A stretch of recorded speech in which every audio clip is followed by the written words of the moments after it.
অন্তর্বর্তী সরকারকে অস্থিতিশীল করতে সিস্টেমের ভেতরেই বসে আছেন বিগত সরকারের কর্মকর্তারা।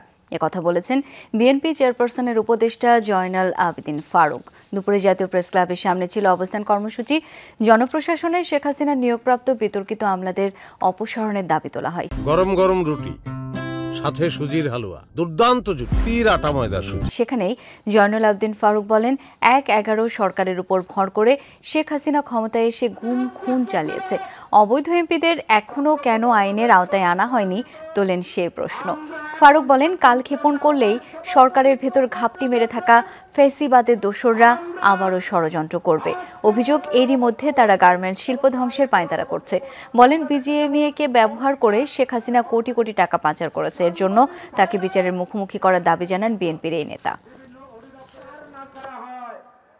এই সরকারকে অস্বস্তিকর তুলে আবারও শেখ হাসিনার আমলে কিছু সংখ্যক কর্মকর্তা কর্মচারী এখনো এই সরকারের ভিতরে বসে আছে, যারা এই সরকারকে বিগত সরকারের কথা বলার জন্য